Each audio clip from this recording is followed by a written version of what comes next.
Hey, we're coming up with another part of this series. This is going to be exciting. I'm going to be talking about accountability, which is huge. And I'm going to be talking about some other characteristics of individuals who distinguish themselves, like time management, things that we've heard about before, but just reinforcing this. This is not just industry specific revelation. This is right in the Bible. And if you can manage your time, you can manage your life. But if you cannot manage your time, you cannot manage anything else. And so we're going to talk to you. We're going to be downloading some amazing revelation in this series. We want those of you that are in leadership position, decision-making position, CEOs, owners of business, to really listen up. And at the end of this, I'm going to make you an offer that you should not and cannot resist. So God bless you. Take your notepads out and really take copious notes, because it's going to be the difference between you remaining amongst the clutter of the common and you ascending into new places of influence and affluence in the days to come. After all, God calls you the head and not the tail, first and not last, above only and not beneath. Well, take out your notepads and let's get started.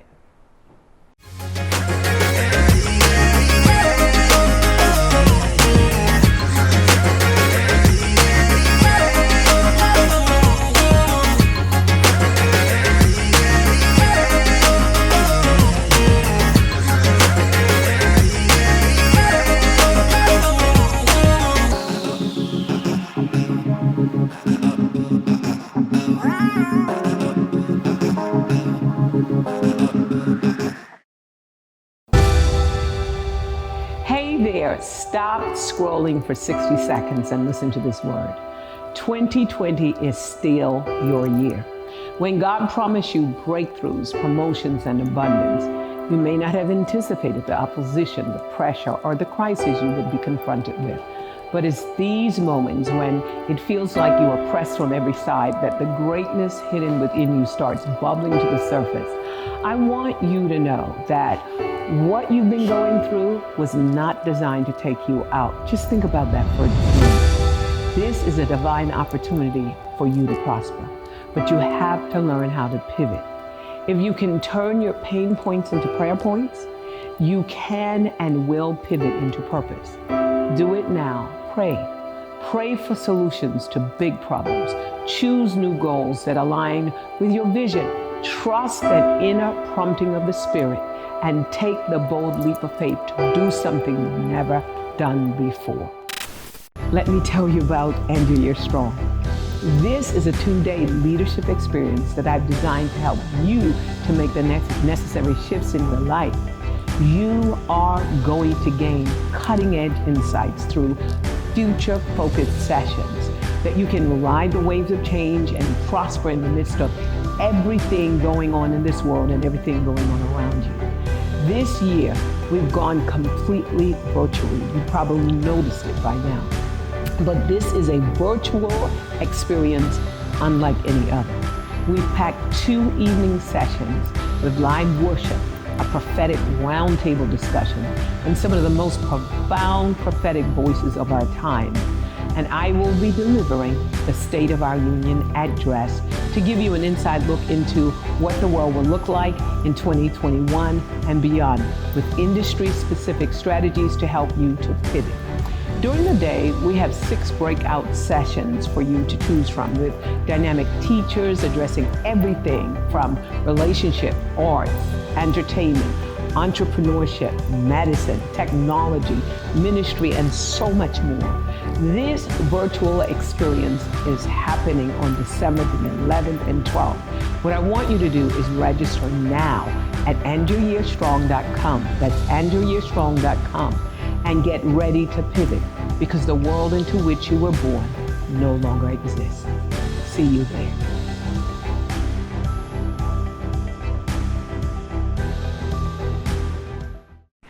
All right, then, we are making it through this teaching. We are on number 7. These are characteristics that you are definitely going to want to make sure that you employ in your life, that you ask God, give these to me as tools that I use and show me how to use it.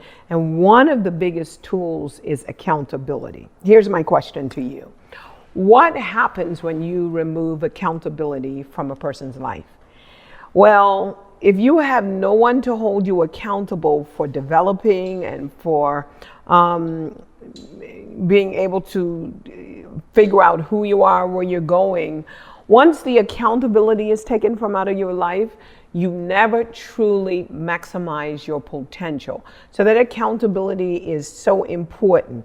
My second question is, who do you open yourself to? Who do you submit to hold you accountable for developing and for being the face of your own personal brand, for maximizing your potential, for articulating and manifesting your purpose, for articulating and manifesting your dreams and your vision and being the best version of yourself? Who do you open yourself to? And if you haven't opened yourself to anyone, this one is going to be important. And this is one of the areas that I think shaped my life, because firstly, my mother was the first person that held me accountable. And then I had a series of other people, when I look back, a series of other people that held me accountable. And the standard was very, very high. And some of them absolutely loved me, and some of them were absolutely harsh on me. And I used to wonder why my mother would always ask me to do certain things. And I had 6 other siblings that she could have asked. And I think it was prophetic with my mother. Because of where I was going. Not that she had a complete picture. She used to say, "Oh, Cindy, you were the different child. You were different from your other sibling." And then I felt like I didn't need that much supervision because I was self-supervised. I held myself to a very high standard. And I felt like I was a woman. I felt like I was a woman since the age of 8. In fact, I told my mother at 12, I'm a woman. And from 12 years old, I was financially responsible for myself from the age of 12. But what she instilled in me had to do with accountability, because with accountability, you can't have accountability without offering either trinkets for accomplishing goals and objectives, and consequences. So, with accountability, there always has to be consequences for you not maximizing your potential, fulfilling a specific assignment that's given to you. You have to have that reward. You have to have rewards and consequences in order for you to have the accountability mechanism. Now, the consequence part is not always the easiest part, but when someone, I think if someone says they love you and they know that you can give more and do more, and they don't hold you accountable for maximizing your potential, they don't really love you like they can. But I think this accountability is huge. I think those that are next, you need to submit to somebody and open yourself up to someone who holds you accountable for what you're saying, holds you accountable for your personal brand. You want to make sure that you're always on brand. And you want to make sure that you have someone that can speak into your life that doesn't need your love. See, a lot of people we have in our lives as for accountability, they need you to think well of them, and they need your love, and they need your admiration.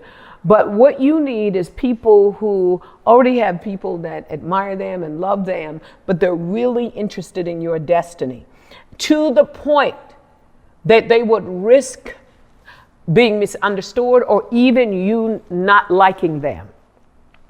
Even you being frustrated, not wanting to be around them. And I think of my mother all the time. When I was a teenager, and my mother used to say no. And I used to think, oh my God, when I woke up in the morning, Mom is still conscious.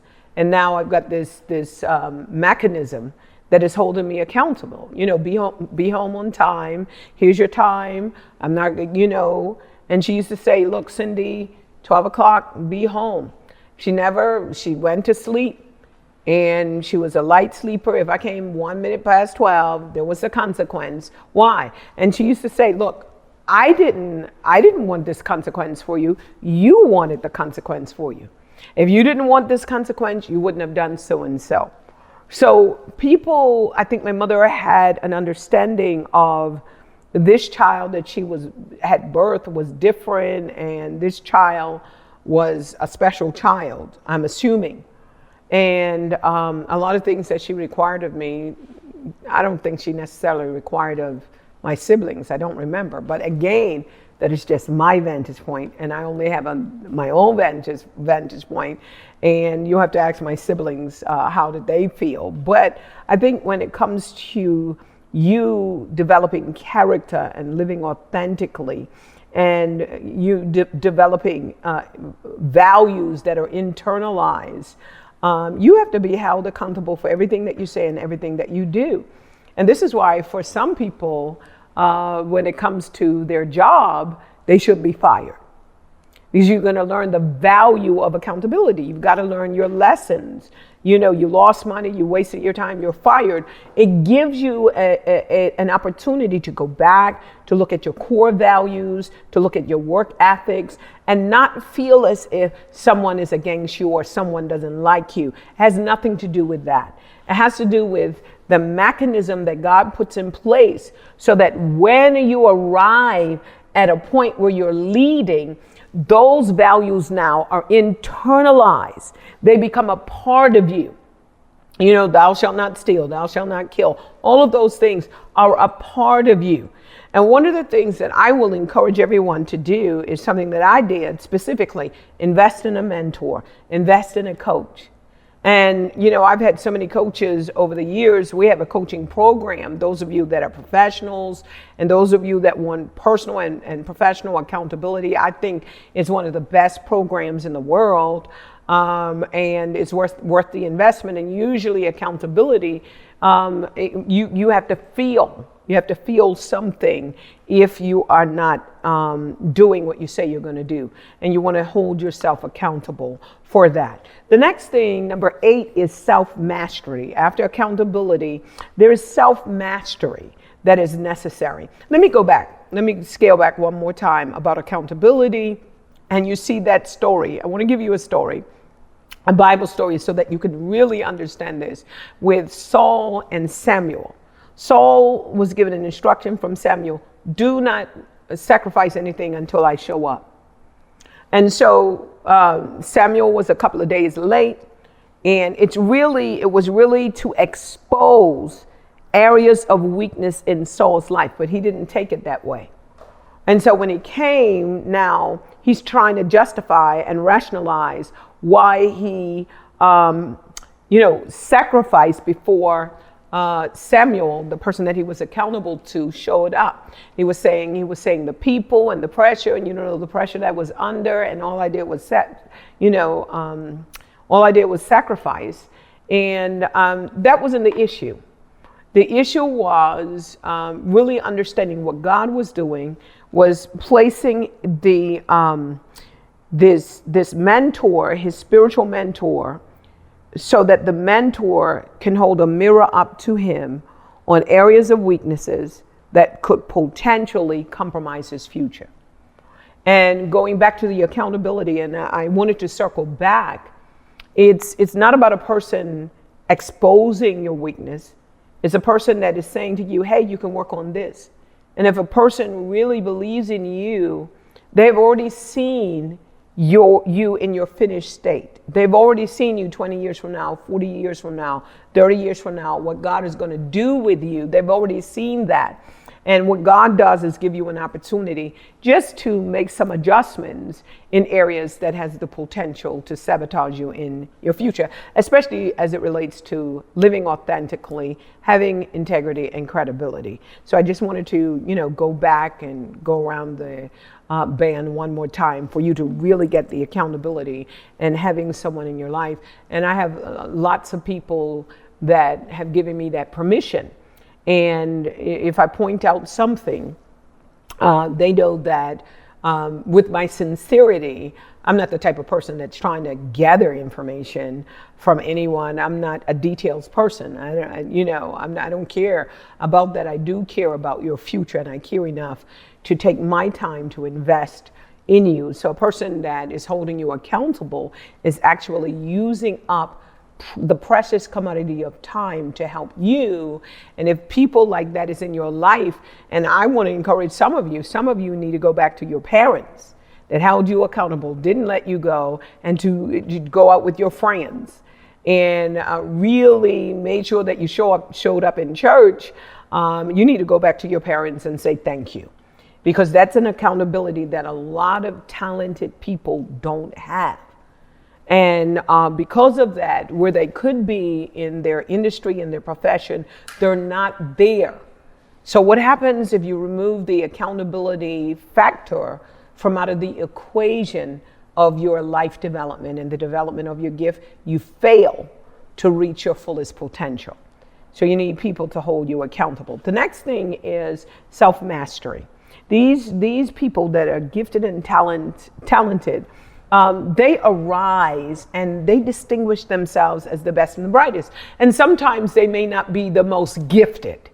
That's important to understand, because there are other people that are more gifted, but yet they don't ascend into the realm of their potentiality because of a lack of self-mastery. And we'll do some more in the area of self-mastery, but 1 Corinthians 9:24-27 says, "Know you not that they that run in a race run all, but one receives the prize. So run that you may obtain, and every man that striveth for the mastery is temperate in all things." Now they do it to obtain a corruptible crown, but we an incorruptible. I therefore so run, not as uncertainty, so I fight. So fight I, not as one that beateth the air, but I keep under my body and bring it into subjection, lest that by any means, when I have preached to others, I myself become a castaway. That's 1 Corinthians 9:24-27. That's self-mastery. That's self-discipline. And I was thinking about the 1% theory of success and prosperity, and that theory comes to mind. So when it comes to boiling water, 1 extra degree makes all the difference. Just 1 degree can change hot water into steam, and with steam can power a locomotive and generate electrical power to light up an entire city. So when you think about that 1%, the average margin of victory for the last 25 years in all major golf tournaments combined was less than 3 strokes. Think about this. The margin for victory between Olympic gold medals and no medal at all is extremely small, and usually less than a minute and a fraction of an inch, less than a mile, less than a point. In 2004, in the men's 800-mile race, the margin of victory was 0.71 seconds, not even a minute. So this 1% theory makes all the difference. And if you think about it, the difference between a monkey and a man is 0.1 or 1.23 difference in the chromosomes. So that 1% theory, and I want you to have self-mastery. I want you to push. You know, your next push can prove that your dreams are just a fraction of a second away. Don't give up. Don't give in. Master yourself. You know, you've got to be able to keep moving. You've got to understand that it's just a fraction. And when you read the story of in John chapter 5:5-9, the man that had infirmities for 38 years, all Jesus said to him was, pick up your bed and walk. That's engage yourself in 1% more. He just said, pick your bed up. And in just picking up the bed, he was able to walk out. And a lot of things we are looking for, I learned this just from reading that, is not, your miracle is not always in the city. Sometimes your miracle is leaving the city. Sometimes we want to stay in a season.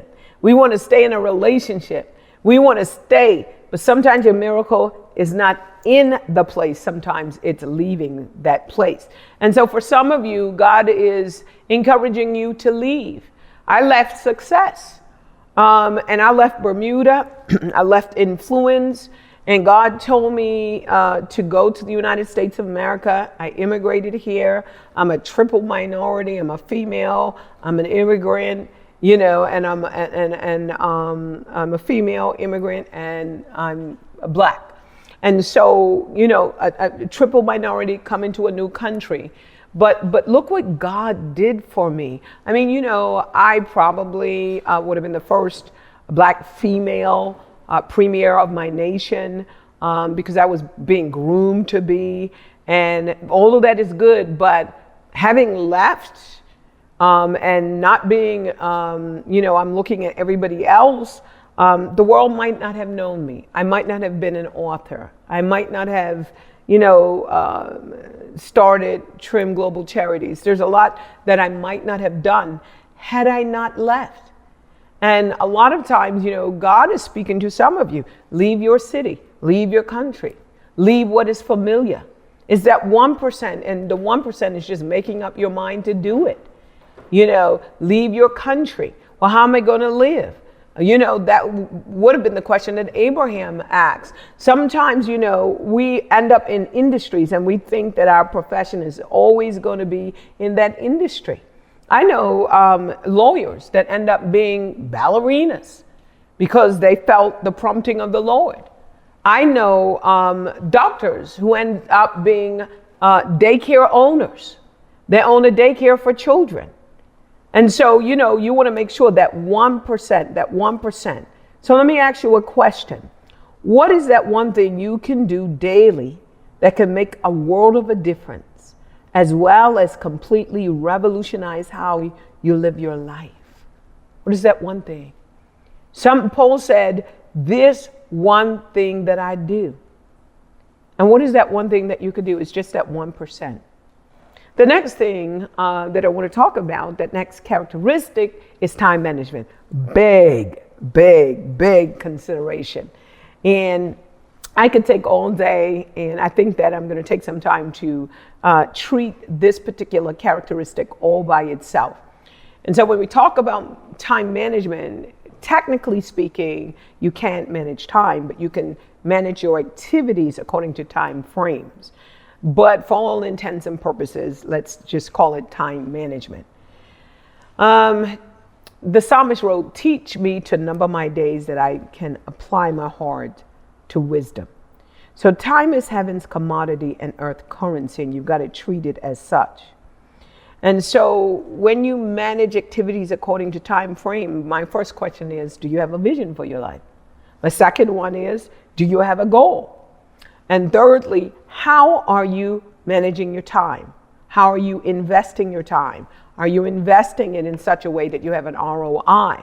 Esther chapter 2, 12-7 talks about, Esther's time, and when Esther's turn came, she was chosen, and then her uncle, later on in the book of Esther, her uncle said, look, this is the reason why you were born. And if you decide that this is not something that you want to do, then your substitute has already been ordered. And then she was able to say, he was able to say, you've come for such a time as this. So everything is about timing. And there's a scripture, Psalm 102, verse 13. I love this scripture. It says, thou shalt arise and have mercy upon Zion, for the time to favor her, yea, the set time has come. Everything in life has a set time. Ecclesiastes says there's a time and a season for everything under heaven, a time to be born, a time to die. So there's a time for purpose, there's a time and there's a season for everything under the heavens. And so timing, the set time has come. So when we talk about the set time, we're talking about the most fortuitous moment for an event, an experience, or an opportunity to happen, the most fortuitous. And sometimes if you miss a divine timetable, you miss everything that is attached to that, every opportunity, every relationship. And the problem with most people is this, that they can't even regret it because they didn't even know that it was attached to it. So what you don't know, you just don't know. And a lot of people have missed a lot of opportunities. And I tell you how serious it is. I travel a lot. I travel a lot for a living. And one of the drivers in a foreign country was late picking us up. And they were slow about it. They were just dragging their feet. And I had to tell them, I have an airplane to catch. When we got there, they checked us in and they said, ma'am, you're going to be late for your flight. I said, check us in anyway. We went to running. The door was still open, but you know how the computers run and they're printing off the manifesto and getting ready to close the door, and a red coat was there. I guess they were having a bad day. They could have checked us in, but they said, you're late. Why are you late? And we told them why. The doors weren't even closed. Then they said, well, go ahead down. But because the manifesto had run, we get to the gate. I was right to the gate, looking inside of the airplane. And they said, we can't allow you on. Yes, they could, but they didn't. And I watched this airplane leave me. And what I don't want for you is that you miss divine timetables for doing something, for being somewhere, for engineering something, for creating something, because you have wasted your time. You've wasted your time sitting on other people's timeline. You've wasted your time entertaining people that have nothing to do. They're not on the same journey. You've wasted your time. And once time is spent, you cannot get it back. And so this time management is important, the most fortuitous moment for an event, an experience, or an opportunity to happen. So doing nothing with your time is atrophy and death. Doing the wrong thing at the wrong time is ignorance. Doing the wrong thing at the right time is a disaster. Doing the right thing at the wrong time is a mistake. Doing the wrong thing at the wrong time with the wrong people is failure. And this is what happened with David and Bathsheba. It was the divine timetable for David to battle, but he went pursuing Bathsheba, and he missed the divine timetable, and his life spiraled out of control, and he never regained that momentum. Never. And he had to deal with the entire fallout for the rest of his life. Doing the right thing at the right time with the wrong people is frustration. You're doing the right thing, it's the right time, but you got the wrong people. It's pure frustration. Doing the wrong thing at the right time with the right people is confusion. The wrong thing with the right people at the right time is confusion. But doing the right thing at the right time with the right people is strategic and guarantees you success. So that whole idea of timing is important, and I can't overemphasize that enough. Now, here's the caveat. How many of you have missed a divine timetable? I'm going to release something in your life, Joel 2:25. The Bible says, I will restore to you the years that the locust had eaten, the cankerworm, the caterpillar, and the palmer worm, my great army, which is sent among you. I'm decreeing that you're coming into a season of do-over. What you missed last season, I decree that you're going to have a second chance. God is a God of second chance. So I'm decreeing you're going to have second chance. The next thing that is characterized or characteristics of people who are change agents, agents of change, game changers, history makers, is that they have vision. They work from vision. And I have a whole book dedicated to that, Hello Tomorrow. So I want to encourage you to pick up the copy of the book, and you can read the book in 12 days if you're a fast reader, just a day at a time. And you can read the book in a month if you're a slower reader, or even 2 months. But get that book, order it right now. It'll bless your life. The next thing is, after vision, what grows out of vision is strategy. What grows out of strategy is goals. So the next thing you will find out that they had strategy. They were strategic in their thinking. They had a strategic plan. And when you think about scriptures, God gave Esther a strategy that protected her and her people from ethnic cleansing. Moses was given a strategy to deliver the people and his people from Pharaoh. Elijah was given a strategy to heal a water supply, and that was Elisha. Elijah was given a strategy to deliver an entire nation from a satanic stronghold. David was given a strategy to defeat this terrorist that was a huge terrorist of used terrorists attack David.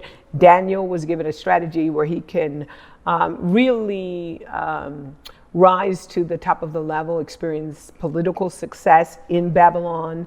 And he was an immigrant as well. He was a victim of human trafficking, but God gave him a strategy. Mandela had a strategy, Gandhi had a strategy, Martin Luther King had a strategy. And you're going to find out everything rises and falls on a strategy. But if you don't have a vision, you're not going to have the most effective strategy, and you're not going to have the most effective goals. So out of vision grows the strategy, out of strategy grows your goals, and you manage your time through goals. Thank you. Hey there, stop scrolling for 60 seconds and listen to this word. 2020 is still your year. When God promised you breakthroughs, promotions, and abundance, you may not have anticipated the opposition, the pressure, or the crisis you would be confronted with. But it's these moments when it feels like you are pressed on every side that the greatness hidden within you starts bubbling to the surface. I want you to know that what you've been going through was not designed to take you out. Just think about that for a minute. This is a divine opportunity for you to prosper. But you have to learn how to pivot. If you can turn your pain points into prayer points, you can and will pivot into purpose. Do it now. Pray. Pray for solutions to big problems. Choose new goals that align with your vision. Trust that inner prompting of the Spirit and take the bold leap of faith to do something you've never done before. Let me tell you about End Your Year Strong. This is a 2-day leadership experience that I've designed to help you to make the necessary shifts in your life. You are going to gain cutting-edge insights through future-focused sessions that you can ride the waves of change and prosper in the midst of everything going on in this world and everything going on around you. This year, we've gone completely virtually. You probably noticed it by now. But this is a virtual experience unlike any other. We've packed 2 evening sessions with live worship, a prophetic roundtable discussion, and some of the most profound prophetic voices of our time. And I will be delivering the State of Our Union address to give you an inside look into what the world will look like in 2021 and beyond, with industry-specific strategies to help you to pivot. During the day, we have 6 breakout sessions for you to choose from with dynamic teachers addressing everything from relationship, arts, entertainment, entrepreneurship, medicine, technology, ministry, and so much more. This virtual experience is happening on December the 11th and 12th. What I want you to do is register now at endyouryearstrong.com. That's endyouryearstrong.com. And get ready to pivot, because the world into which you were born no longer exists. See you there.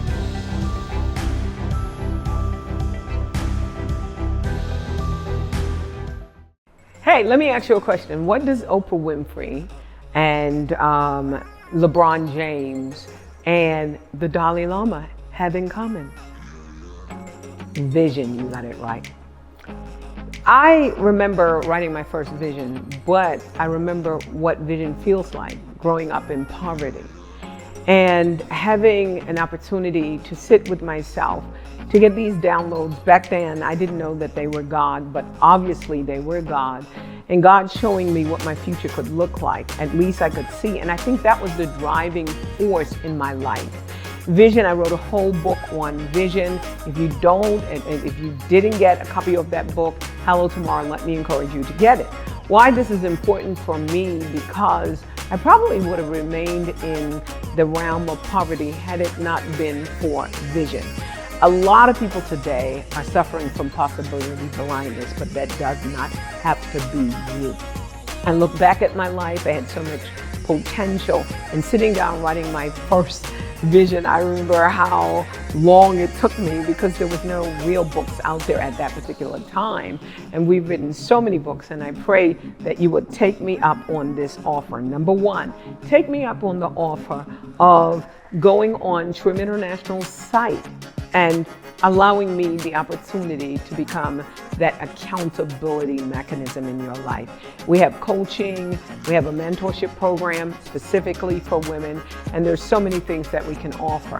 In addition to that, we want you to begin to think about your future and even help your children and your teenage children and millennials to think about their future as well. God has great things for you. He said, I know the thoughts I think towards you, thoughts of good, not of end, to bring you to an expected, not thoughts of good and not of evil, to bring you to an expected end. And so God has your end in view, and so should you. And right now, beyond encouraging you, give me just 1 year. Esther was given a year and her life was changed. Just give me that 1 year. And if I can get you through a year, become that accountability mechanism, put some tools into your hand, I can guarantee you 365 days from today's date, everything about you will be changed for the best. You will have written your vision. You would have written your bucket list. You would have had bucket list. You would have had goals that you would accomplish. And I'm telling you what, your future self is going to thank you. So take me up on that offer. That's my first offer. And then the second, as always, giving you an opportunity to give. And I want you to be able to ask God, just pray right now, the seed that you should give. Everyone that can and everyone that will, I'm going to encourage you to just plant a seed of $100. And those of you that are in between blessings, plant how God has increased you and prospered you. But make sure that you plant. Those of you that have not downloaded the Cindy Trimm Ministry app, make sure you do. And do me a favor, get everyone else that is in your immediate circle of influence to do the same. Until next time, God bless you.